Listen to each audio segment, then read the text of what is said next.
burst my brain. Did the internet age bring an end to the page? Indeed, House leaders are shutting down the U.S. House of Representatives page program after nearly 200 years because it costs over $5 million a year. Ray.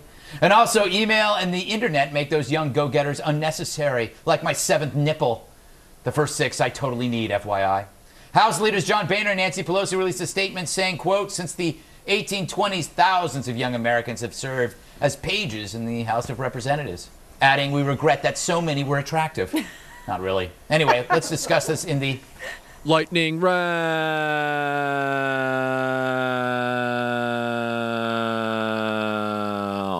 Lightning round. You like that? Sound like that ridiculous Mexican guy goes, "Gol!" That's why it's such a God, is it a boring game? How does the House? We were going to go to soccer. I don't know how. How does the House function without pages, Bob? I mean, it's going to mean they have to get their massages in other places. Nice.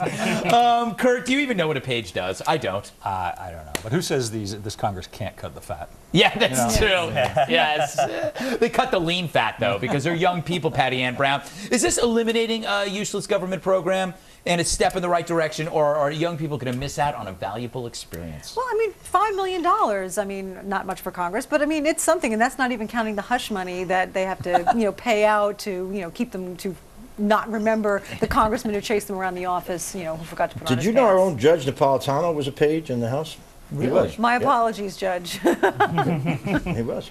There might be a story there, but we're not going to go to it. No. Bill, why don't they replace them with robot pages? Chris Matthews was talking about that earlier. There were no laws against harassing a robot. There I isn't. like that. Yeah. It might be a little painful, but you know what? They get what they deserve. Yeah. I'm old enough to remember the day of magazines where we had our own version of pages, and they were runners. And all runners they basically did is they take your proof and they'd walk it over to another desk. And that's all they did. And so we had to fire them. And the only difference between pages, as useless as they are, and runners is that when I would sexually solicit runners, they would accept, Greg. Really? But the people in Washington, no. They did not get what they want.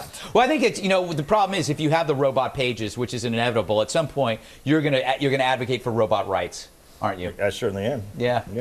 No, I think that, listen, on a serious note, it is a good experience for these kids to go to Washington. $5 million. These guys they're such gutless bastards. They won't take on serious things like entitlements for rich people, and they'll take $5 million out of a page program. Give me a break. Okay. Somebody wants his page. Yes.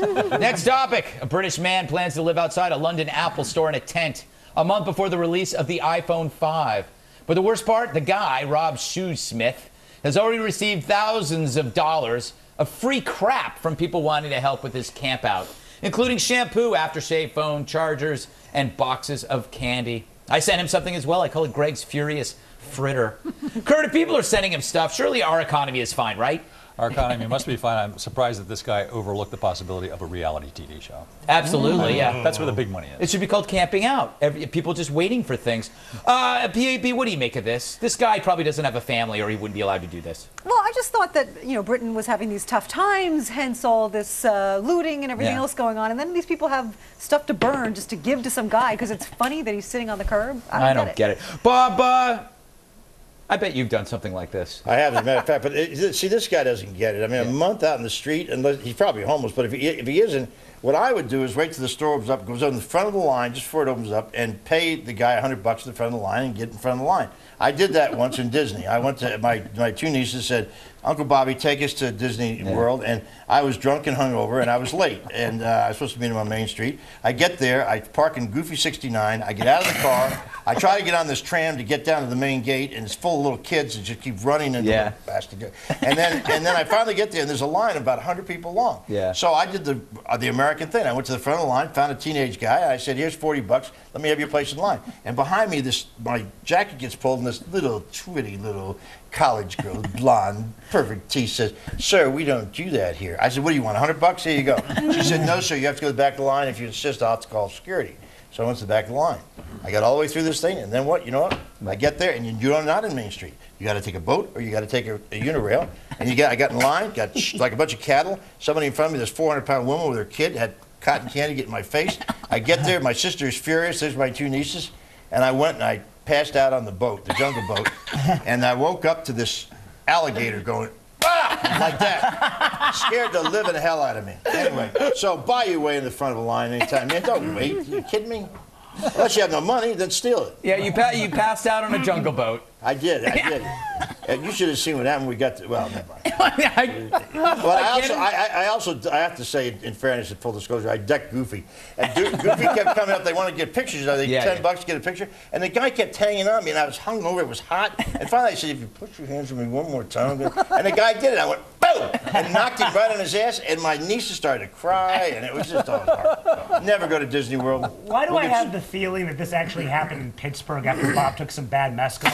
And he never even left the hotel room, I can tell you that story. Never left the hotel room. It was not Disneyland. Everyone's hearing all these noises about a Goofy and nieces and punching an alligator. They're calling security. The door's locked. He never made it to Orlando, Greg. No, it was he never got the flight. It was a 7-Eleven. You know what? It was an amusement park in his mind. All right, we got to move on.